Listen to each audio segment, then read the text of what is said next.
I would consider him one of the great ambassadors for golf that you would ever find. However, his bounds for versatility take us to so many other sports as well. It is Whit Watson. He joins me on the Honest Something podcast. I'm Bryan Fenley. And Whit, I know I've had quite a few of your colleagues on. They said yes. You said yes. Thrilled to have you on and to share your story as we go not just into the work life, but in the personal side of your story as well. Thanks for doing this. I'm very honored to be asked. As you know, I do a podcast myself, and I found that people really are flattered and honored to be asked to tell their story. And I try to platform people that don't ordinarily get out in front of the camera or don't, usually get attention for what they do. And they're always kind of like, well, wow, you want to talk to me? Why?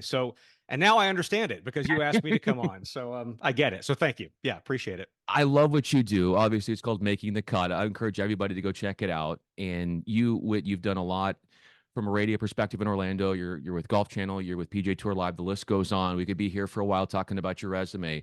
But what I love about what you do on your podcast as well is like, yeah, you highlight the people that aren't front facing, that have incredible stories, and they finally get that opportunity. And what a special moment you provide for them, and it's so rewarding. So, but for you, obviously, you're very familiar with the whole back and forth of an interview and the conversations that you've had over the years on the air. If I were to start here, if I were to ask you, Whit, you're designing a golf course, and there are certain features that have to be Whit Watson approved. What are Wow. they? They have to be part of your golf course. What are the musts? What a great question. What a great start. Thank you. Okay. No island greens. That's Okay. number one. No forced carries. I like more of a links style golf course where you can run it up. And that's because I'm a low ball hitter. So I'm biased. You know, every golf course that Jack Nicklaus ever built, the joke is the shot you need is a 200-yard fade that goes straight up in the air because that's what he hit, right? I can't hit that. So I prefer something you can play on the ground. I like basically anything Donald Ross ever did. That's kind of my speed, where you can run it up. Everything's right in front of you. If you're short, you're okay. If you're long, you're dead. I'm cool with that. Yeah, those would be my design standards. If you thinking about the link style that you prefer, we've seen guys and gals putt from unknown distances. How Yeah. far from a hole have you ever used your putter? I'm not a putter off the green kind of guy. I tend to, if it's that long of a shot, I'll use a hybrid or even like a 5 wood or a 3 wood and bump it. The putter, I use a pretty heavy putter, a front weighted putter. And so it's um, not exactly well suited for those really, really long ones. So I tend to use something else from that kind of a distance. No matter where you're hitting from, if you're over the ball, whether you're driving, whether you're hitting an approach, whether you're putting, what are you saying to yourself or what are you not saying to yourself over the ball? I am saying to myself, go slow. That was kind of the mantra that my son played junior golf up until like junior high school. And I used to tell him, be patient in everything, in the backswing, in your game, in your gait as you're walking, be patient. Don't rush. There's nobody ever won in this game by being too quick in the backswing or in their game. So I think what I tell myself is go slow. And I don't entertain the idea of what the trouble is. So if there's a hazard to one side or the other, I don't think don't hit it there. I think hit it there. In other words, positive thoughts, not negative thoughts. That's kind of my thing. When you're walking up to a green after you hit it to within 10 feet from 200 yards, which is very typical of you, when you have that patient, the long walk 200 yards to just kind of soak up the walk to the green, what's through your mind then? Mostly positive? Where's your mind going? Nothing. I'm looking at the birds. I'm looking at the houses. I'm looking at my playing partner to see where he is or she is. I am absolutely not focusing on that putt until it's time to hit it. I'll think about anything else other than that shot. And when it's time to hit that shot, this was Annika Sorenstam and Pia Nielsen, the Project 54. You step into the play box, right? You're not playing until you step into the shot, and then you're hitting the shot. But think about anything else other than that until the moment when you're pulling the trigger, so to speak. So to speak, pulling the trigger when you're on the air, how is that similar to your mindset hitting a ball and about to swing? Not at all, because I still get a rush. I get very excited about being on the air. I love the countdown. I love the 5, 4, 3, 2, 1 to the red light. That is my favorite part of doing this. If you don't get energized by that, you're in the wrong business. I love the countdown, and I love the last moments until we go live. That is the red light going on is my favorite part of the day. No matter what I'm doing, that is my favorite part of the day. That's fascinating. And then you're off, and then you begin. Where do you find that when the red light is on? And look, you're the utmost professional. You're very much talented in the, is it four Emmys that you have at this point? Are we up to four? How, one, two, three, four. Did I get that right? You got it. Very I got good. that right. Okay. I'm So sorry. Were those there? I forgot that was there, Brian. I'm so I sorry. feel like they might have been strategically placed there, which is awesome, as you should. So, but like the idea with is like, okay, you've done all of this already. So then where do you find that you are continuously trying to challenge yourself to better yourself? Because as I've seen from you, you're very competitive. So even if you are in a good position, where are you continuing to push yourself in getting better, even when you hit a certain level where some people might get complacent? That's also a good question. I mean, with the radio show, you mentioned making the cut here in Orlando. I haven't done radio on a full time basis since I was in college. I've done stuff for Westwood One at the majors, but that's been like either interviews or like a post game show after the PGA Championship.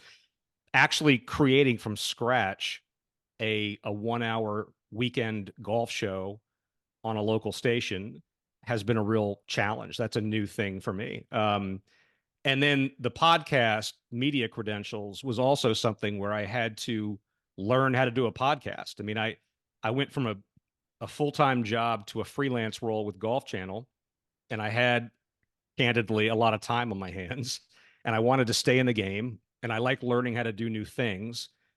So I had to learn from zero how to create a podcast, and I did a ridiculous, probably too much amount of research into like which platform to use. I'm sure you've been down the Mm. same road, and I watched YouTube videos to learn how to edit my audio on Adobe Audition. So there's a new skill that I have. I can now edit audio. I like learning new things, and I like being pushed, and sometimes that's not your choice. Sometimes you're just sort of forced into that situation where you've got to do something different. So I'd say those are a couple of examples. What are some examples of some of the latest learning that you've experienced as a father? Even As a though father, yeah, even though your kids are grown, they're growing up, in that stage, but the latest things that you've learned as a dad, how even at their ages. yeah, how old are your kids, if I can ask? So I'm getting married this summer. Okay. So and so then maybe a month, or no, not a month after that, probably a year or two after that, I think we might be on to number one. So So yeah, none yet. I none gotcha. yet. Okay. Yeah. Yeah, you're considerably younger than I am. So Stop it. mine are grown and flown. Mine are Okay. 24 and 20. So I've got my son, I'll brag, is a PhD candidate at the Wow. University of Virginia in political science. And my daughter is a rising senior at Boston University, majoring in film and television. I tried to talk her out of it, it didn't work. And she's home for the summer. So I guess the thing that I would say that you learn as an adult parent of basically adult kids is there's only so much you can tell them. I mean, they are, for what it's worth, adults. They are of legal age, and so I'm not arranging play dates, and I'm not laying down ground rules anymore. Right, like the 20-year-old.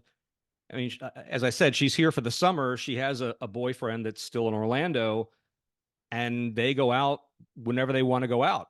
And it would be awfully hypocritical of me to tell her no, because I did that when I was 20 or 21 years Yes. old and coming home to my parents' house. So yeah, I think learning how to stay in touch but let go would be the answer to that with the kids the kids with the adults.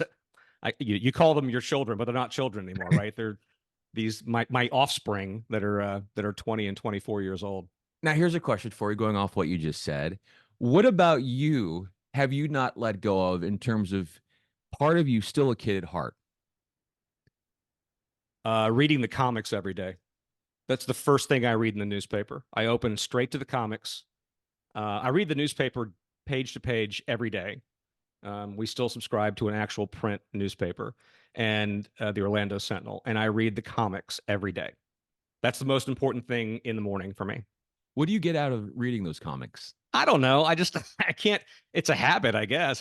I there's something comforting in.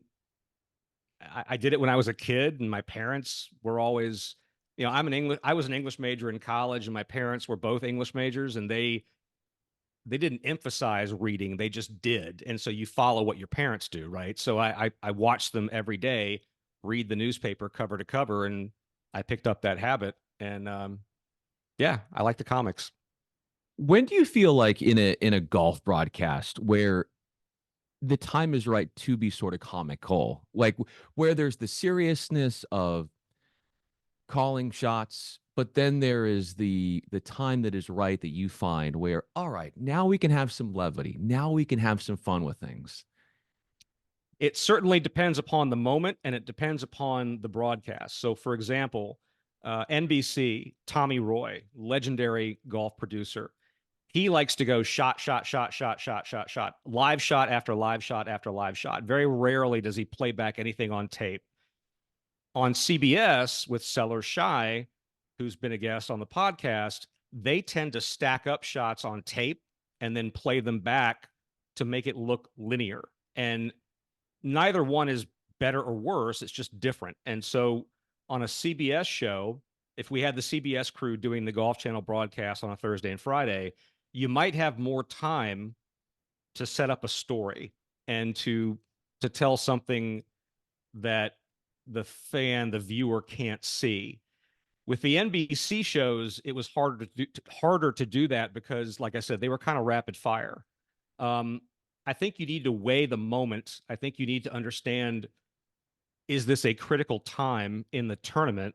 Thursday and Friday early, you can do whatever you want. Half these guys are missing the cut. Doesn't matter. Saturday and Sunday early coverage, again, you can probably play around. When you get to Saturday and Sunday late, that's when you need to focus on the story and focus on the score and focus on momentum changes and the leaderboard. I think you have to pick your spots, like any broadcast, but I think you have to pick your spots.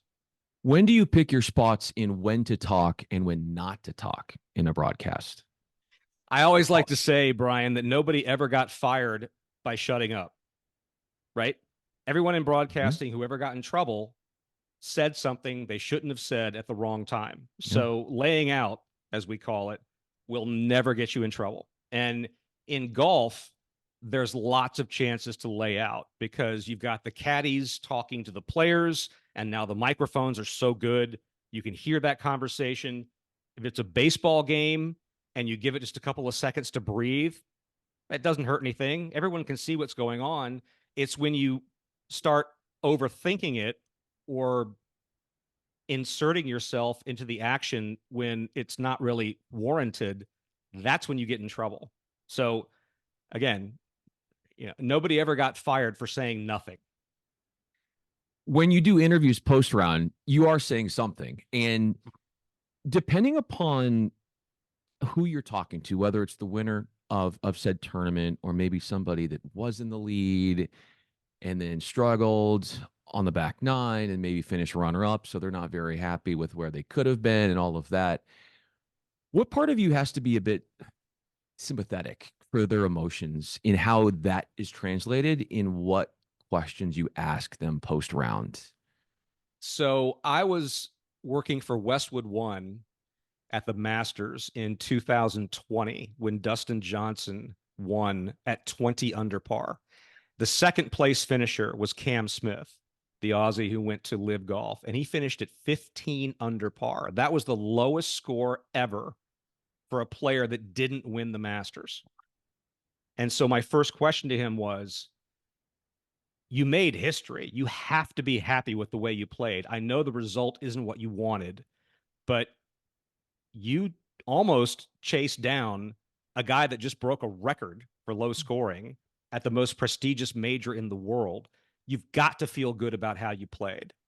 I try to put a positive spin on the first question. I don't want to ask them, like, how do you feel, which is a Yeah, terrible, stupid question.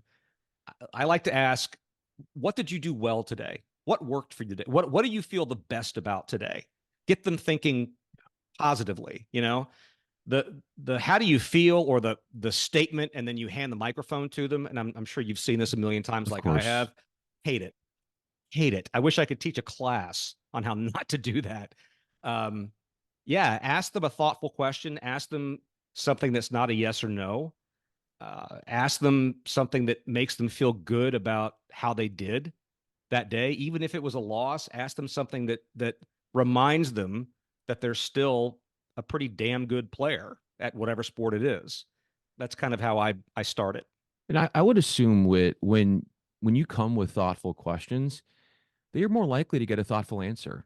You would think so. You Yeah. would, yeah, and then you're able to, yeah, you're there's the positivity, and then when you are able to see golfers time and time again, when you're whether you're traveling for an event or they're familiar with, maybe you're doing a featured group and they know that you're on the call.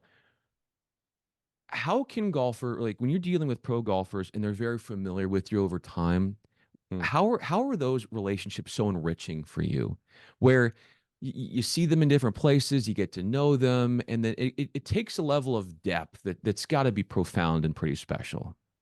It is. And, I don't do as many tournaments now as I used to.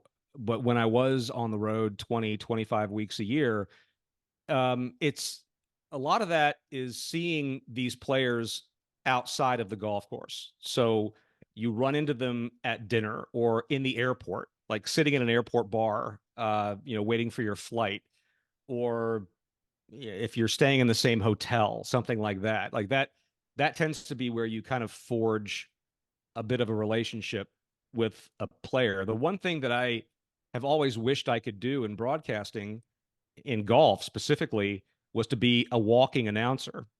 And I guess there's this unwritten rule that you have to be an ex-player to be a walking announcer. And I have floated this several times at Golf Channel, and I never really got any traction. That I would love to walk inside the ropes with these guys and hear these conversations. I mean, and be able to call a yardage or a shot or what have you. Again, there are some sort of parameters about who can do what. Sure. But that's one goal that I've always wished I could do, was to walk with a group. Doesn't have to be the final group. I'll take any group. Put me third from last. I don't care. But let me call shots. Let me call yardages, and let me hear what these guys say to each other inside the ropes. When you're listening, and if you were to envision yourself listening to what they would be saying, what are you listening for? What are you expecting to hear that the public doesn't assume that they're talking about, or they can't hear necessarily? Right. I think the relationship between player and caddy in professional golf is something that we underestimate. And a really good caddy can certainly elevate a player. And it's not just talking them into something, it's talking them out of something. And the guys that have, and the women that have, long time relationships and trust with their caddy, when they hear something they don't want to hear, but still heed to it, that's a win or a loss. That's winning or losing a tournament. There was a really memorable exchange at Colonial Country Club a few years ago. I was on the call when Kevin Na and his caddy were arguing about what club he wanted to hit on the ninth hole, and he ended up chipping in for a birdie, I think, or a par. I can't remember. But that conversation was fascinating because Kevin is saying, "Do you like this club?" Kenny Harms was the caddy's name. Kenny Harms. "Do you like this club, Kenny?" He's like, "No, I don't. I Wow. don't want you to hit that club." And but they trust each other, and so eventually Kenny goes, "All right, it's on you. Go ahead, pro. You know, you're the guy with the club in your hand."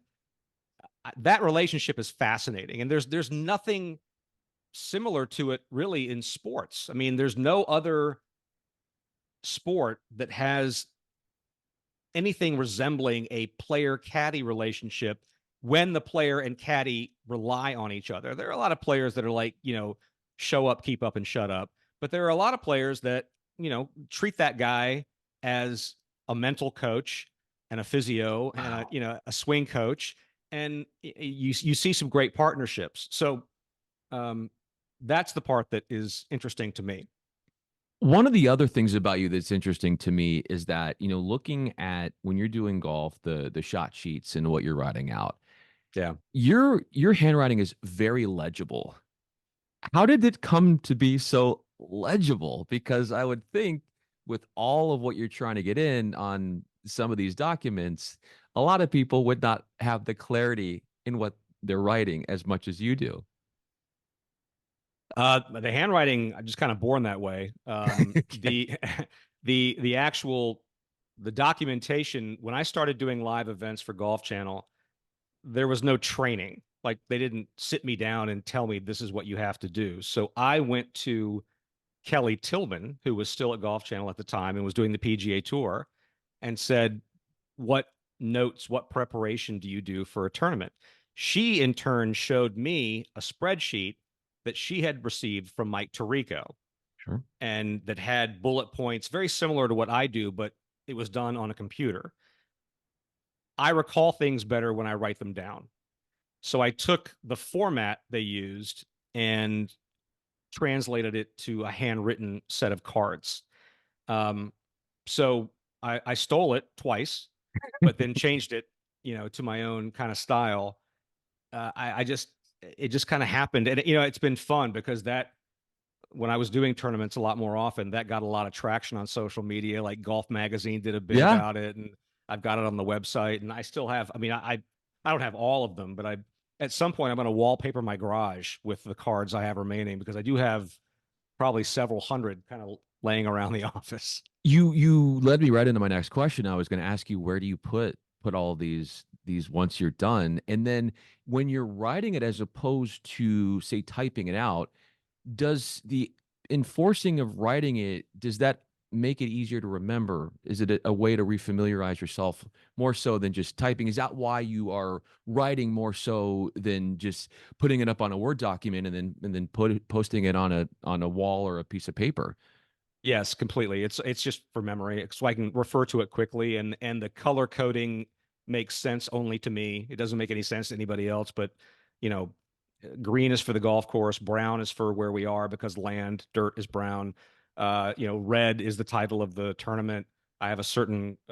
Hang on, let me show you this. Yeah, yeah, let's see it. I'd love Uh, to see what you have so here. my son, God Okay. bless him, got me this for my Oh my birthday. goodness. Oh, look at So that. right, isn't that magical? 40, how many different color? 45 This different. is 45. Wow.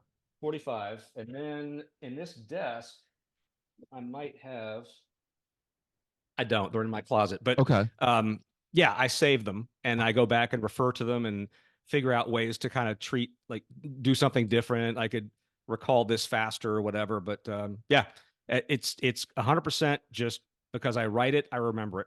There's no secret. That's it. I got one more question for you. Whit Watson is with me. I'm Bryan Fenley. And it isn't a secret that because of that, you already have a really good memory that you have to have with the way you're able to recall different events, the conversation that you remember with Kevin Na and his caddy. And where do you find that things when it comes to your memory that you look at it once and it's stored and you don't have to go back to it? When you look at, okay, there's things in the memory that come and go. There are things that you can easily refamiliarize yourself by looking at a shot sheet. But then Right. there's those things that you see once with and they stick with you for a lifetime. What kind of things have to happen for that to be the case? I'm going to turn this back on you. Do you have an example of what you're talking about? Ooh, See, I'm an that interviewer. I'm an interviewer, oh coach. gosh, I see the thing is I was gonna play it off of you and then I was gonna see what you said and then turn that into to You my must have next had question. some. You must have had something in mind if you asked that question. So what did you have in mind? Well, I guess when I'm looking at I'm trying to think. So, you think about there I would say it's more so the people than the acts or the events. Like it, I would say for me personally, it would be I was with so and so, a shared experience. Like shared Yeah. experiences would probably come to mind where it's like I remember we went through this together and it's like we're at an event. I mean, for me personally, it's like you got so many golfers out there. It's hard to remember everything that happens from that tournament, say 6 or 7 years later. But you would remember, hey, I was there, and I remember we were on the 18th tower, and blah blah blah. Something like that, where it was more about the people you were with that you put the broadcast together. Those who you're all teaming up with. Those have to be some of the memories that stay with you, I would think. For me personally, for a lifetime. Yeah, I think we're probably talking about the same thing. I love the television compound. I Yeah. love the camaraderie and the teamwork and the fact that we're all in this together. If we don't do this, this thing is not going to get on the air. We're all away from home. We're all away from our families for X number of days. And there's such especially post pandemic, having a team together to do something is pretty powerful. And that's the part that I probably like the most, whether it's being on the road doing an event or being in the studio in Stamford, hosting Golf Central. It's the teamwork, it's the group that I think is one of my favorite parts of this business. You've got a lot of teams that you work with, and they probably have created memorable experiences. I got a feeling that even at home, you got a pretty good team as well as we got to learn more about your family. Whit Watson, I'm Bryan Fenley. Man, thanks so much, man. This was a fun conversation. It probably went to some places that you might not have expected, but I guarantee you, I think it's going to be well received. It will be a lot of fun for the colleagues to check it out. I appreciate you, and again, I've watched a lot of these, and I'm honored to Oh, be asked. So thanks a lot for having me on.